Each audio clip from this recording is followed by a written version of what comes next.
Hello दोस्तों मेरा नाम अंकित सिंह और आज आपके साथ में डिस्कस करने वाला हूँ प्री एक्लेम्सिया। तो दोस्तों इसके अंदर देखेंगे हम जो प्री एक्लेम्सिया क्या होता है, गेस्टेशनल हाइपरटेंशन क्या होता है, क्रोनिक हाइपरटेंशन क्या होता है, एक्लेम्सिया क्या होता है।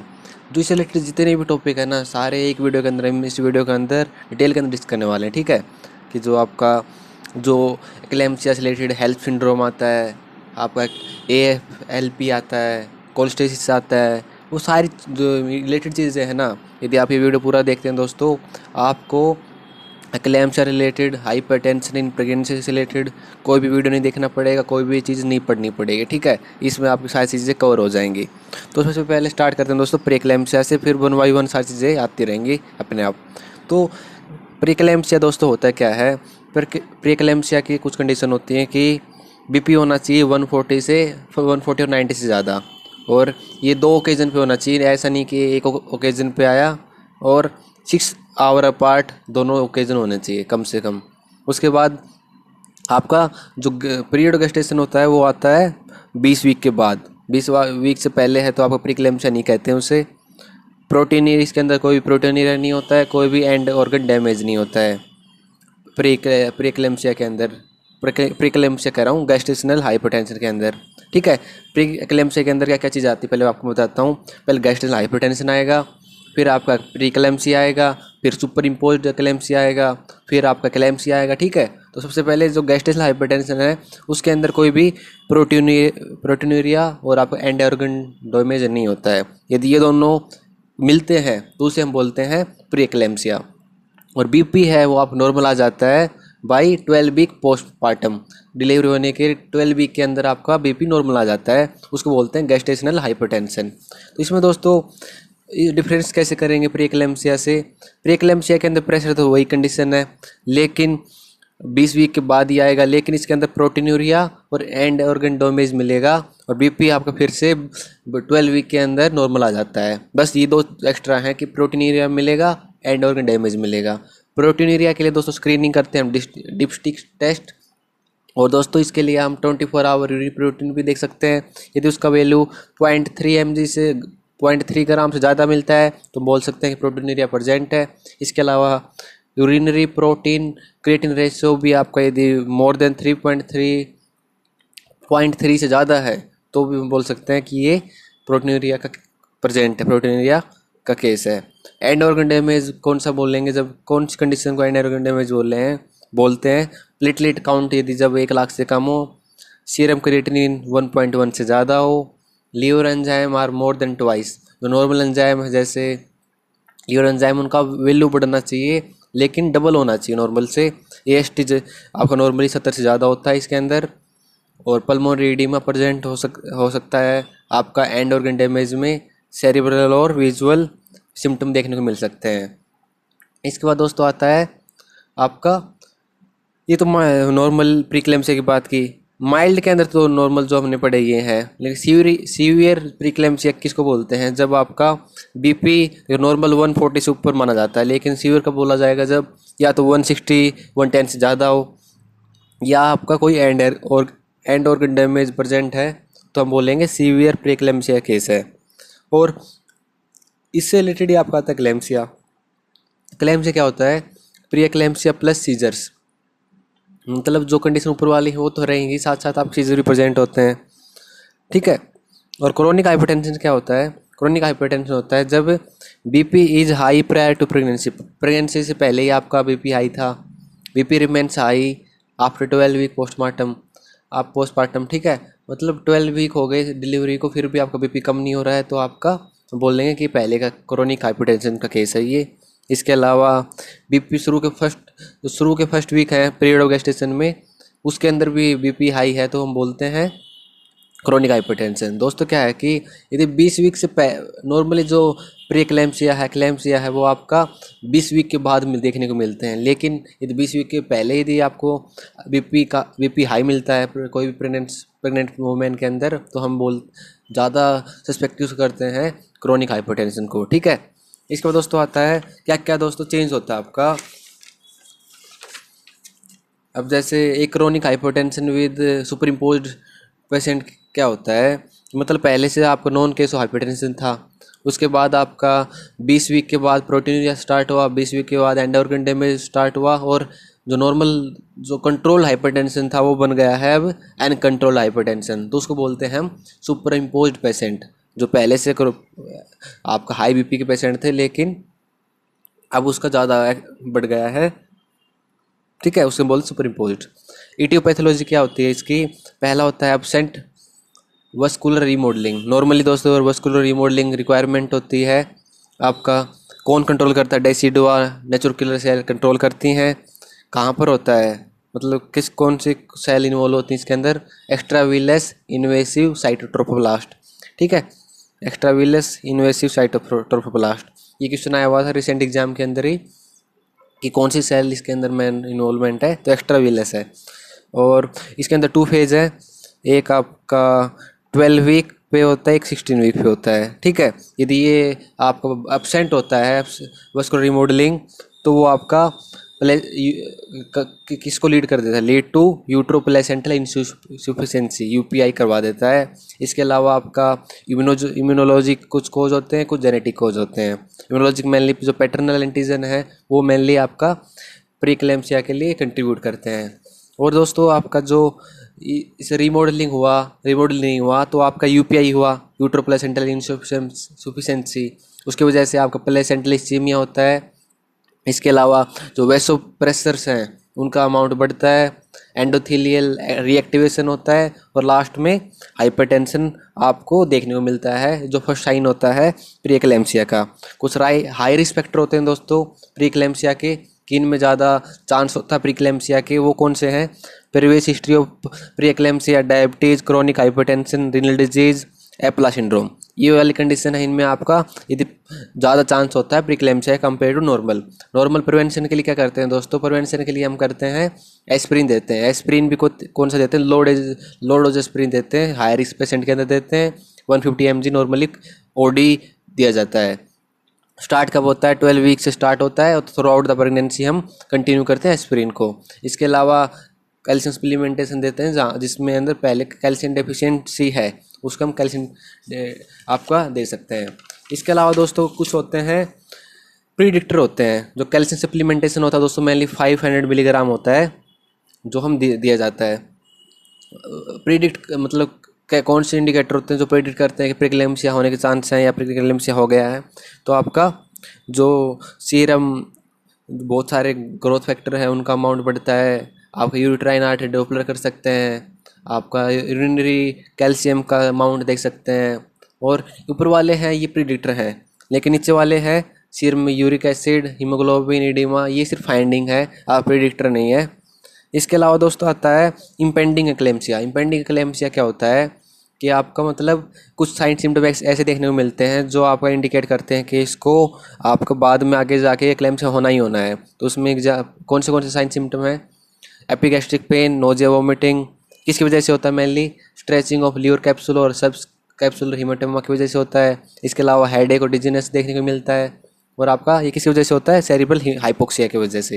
यदि ये आपको देखने को मिलते हैं, इसके अलावा आपका विजुअल सिम्टम जैसे ब्लरिंग, डिप्लोपिया, स्कैटोमा, ब्लाइंडनेस देखने को मिलते हैं किसी पेशेंट के अंदर, तो हम बोलेंगे कि ये इसके अंदर क्लेम्सिया होने के 100% होगा। लगभग इम्पेंडिंग का मतलब होता है होना ही है, इम्पेंडिंग का मतलब ये होता है, ठीक है।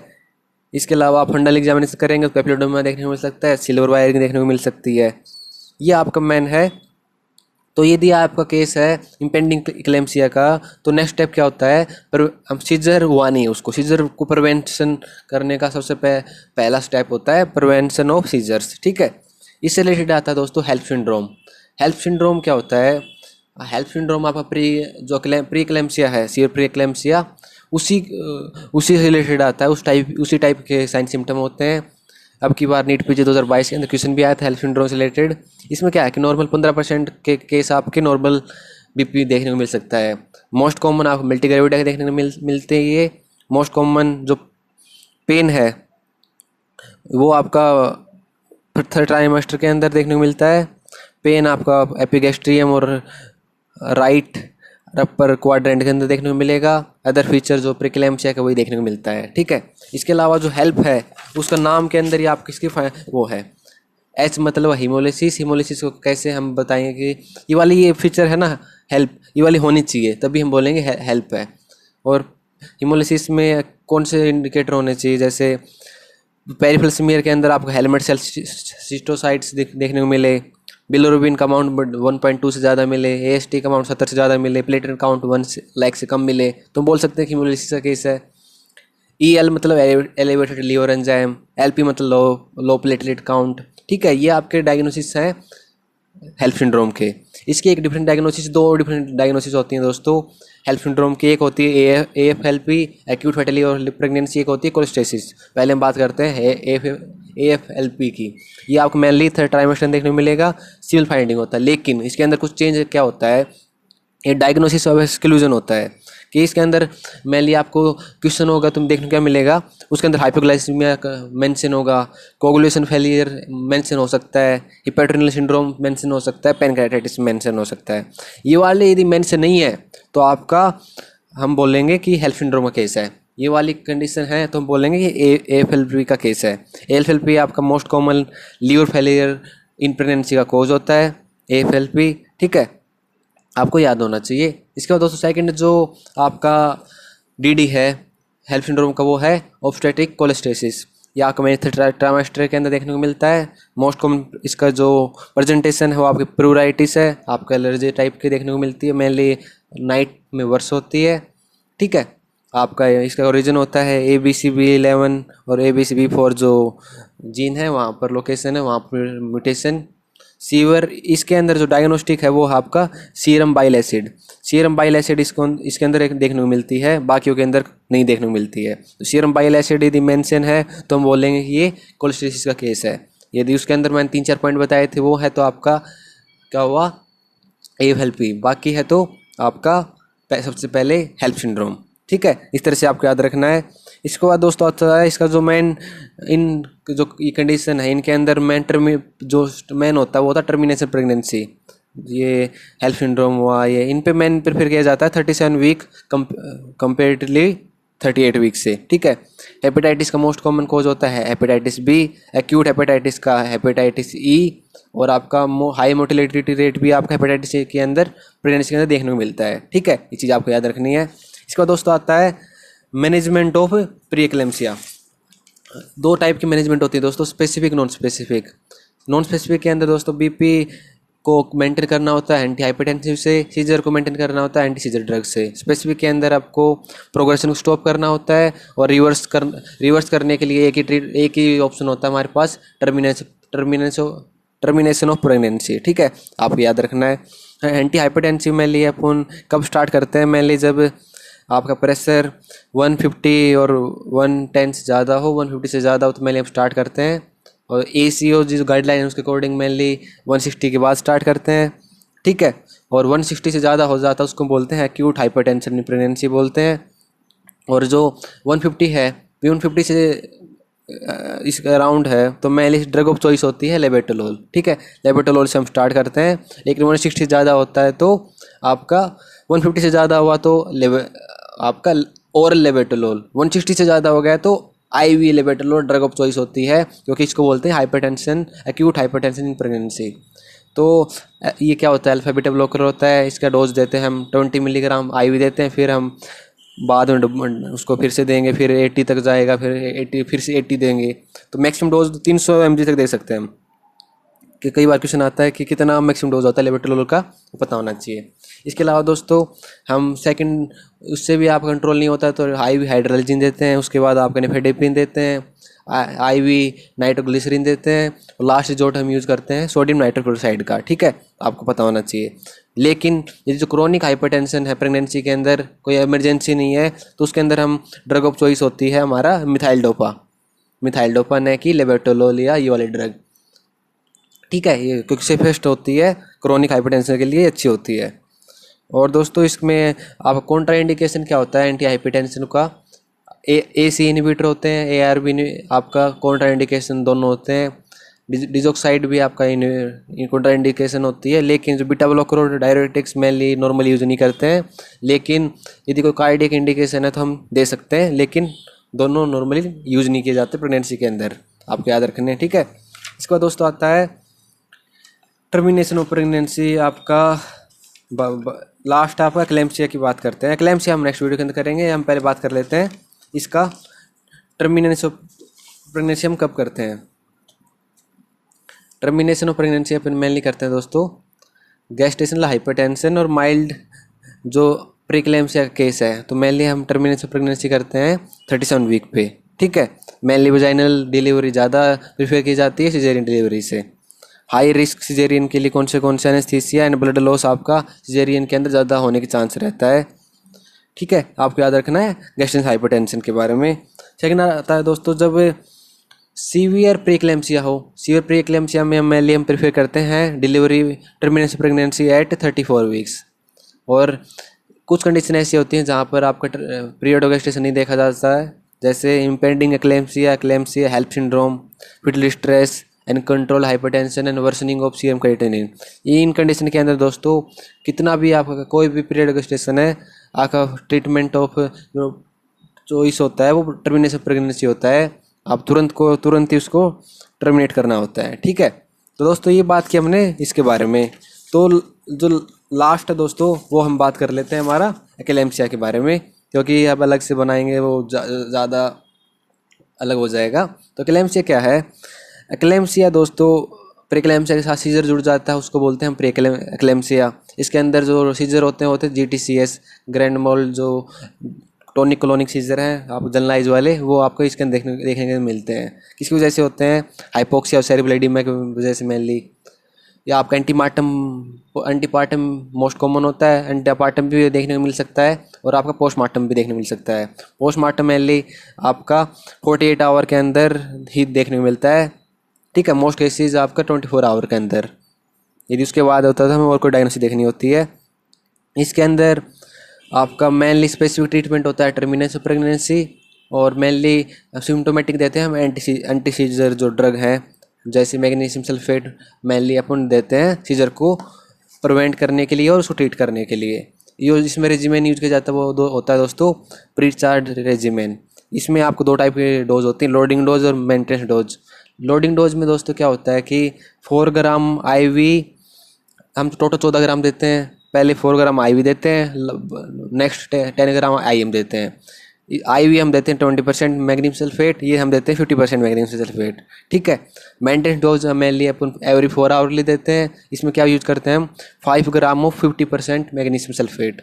ठीक है, IM यूज़ करेंगे, इसमें हम दोनों था, IV था, IM था। इसमें हम मेनली IM यूज़ करेंगे और 5 ग्राम यूज़ करेंगे। ठीक है, लेकिन हम जैसे हम दे रहे हैं तो हम उसको एक कुछ चेक करनी होती हैं कि आपका मैग्नीशियम सल्फेट की टॉक्सिसिटी है नहीं है। तो पेटेलरी रिफ्लेक्स चेक करेंगे, रिस्पिरेटरी रेट चेक करेंगे, यूरिनरी आउटपुट चेक करेंगे।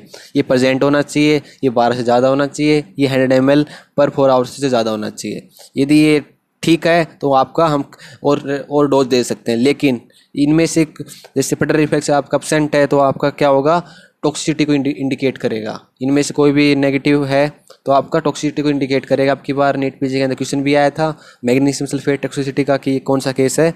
तो आपका जैसे 10 इसका अमाउंट नॉर्मल जो ट्रीट करने का जो अमाउंट होता है 4 to 7, 10 हो जाता है तो हम पेटेलरी रिफ्लेक्स एब्सेंट होता है, 12 हो जाता है तो रिस्पिरेटरी डिस्ट्रेस स्टार्ट हो जाती है, 15 से 20 में आपका जो कार्डियन जो कंडक्शन डिफेक्ट है वो देखने को मिलते हैं। ठीक है, तो ये आपका मेनली मैग्नीशियम सल्फेट टॉक्सिसिटी बहुत इंपॉर्टेंट है और आपको पता होना चाहिए। यदि आपको टॉक्सिसिटी हो गई तो हम एंटीडोट को क्या देंगे, इसका एंटीडोट देंगे हम 10 ml ऑफ 20% IV ग्लूकोनेट। ठीक है, 10 ml of 10% IV gluconate mainly देते हैं। इंडिकेशन क्या होता है मैग्नीशियम सल्फेट का, रिकरेंस ऑफ सीजर को प्रिवेंट करने के लिए, प्रिवेंशन ऑफ सीजर। ठीक है, न्यूरो प्रोटेक्शन इन फीटस, और आपका टोकोलाइटिक मैग्नीशियम टोकोलाइटिक एक्शन भी कुछ इसका होता है। ठीक है, इसका कोई हाइपरटेंसिव एक्शन नहीं होता है। मेनली 3-4 इंडिकेशन होते हैं जिसकी वजह से हम देते हैं आपका क्या, मैग्नीशियम सल्फेट। इसके बाद दोस्तों आता है जो हमने पढ़ा था ना इम्पेंडिंग एक्लेम्सिया, उसमें जो नेक्स्ट स्टेप होता है वो होता है injection magnesium sulphate for prevention of seizure. Management क्या होगा, टर्मिनेशन प्रेगनेंसी एंटी हाइपरटेंसिव भी देंगे, और आपका mainly termination pregnancy main management होता है। तो दोस्तों ये था आपका जो ये अराउंड 20 मिनट की वीडियो बनी है, और इस 20 मिनट के अंदर मैंने आपको gestational hypertension, preeclampsia, HELLP syndrome, cholestasis, FLP और आपका आपका एक्लेम्सिया, करंट मैनेजमेंट, उसका टॉक्सिसिटी, सब कुछ मैंने पूरा टॉपिक आपके साथ डिस्कस कर लिया सिर्फ 20 मिनट के अंदर। तो आपको दोस्तों इसको आप पढ़ते हैं ना, तो आपको कोई भी दूसरी चीज़ पढ़ने की जरूरत नहीं पड़ेगी। आप इसको पढ़िए, आप इसको जल्दी से रिवाइज करने के लिए हेल्प कर सकते हैं। आप अपने प्ले लिस्ट में डाल क्योंकि ये पूरा आपने फर्स्ट टाइम पढ़ रहे हैं तो हो सकता है थोड़ी दिक्कत आएगी, लेकिन थोड़ा भी आपने पहली बार पढ़ा है, उससे पढ़ा है ना, तो आपको बहुत आसानी से इस टॉपिक समझ में आ गया होगा। तो वीडियो देखने के लिए थैंक यू। और दोस्तों ये नोट्स हैं मैं अपने टेलीग्राम चैनल पर डाल दूंगा, वहाँ से डाउनलोड कर सकते हैं। और वीडियो देखने के लिए थैंक यू, बाय।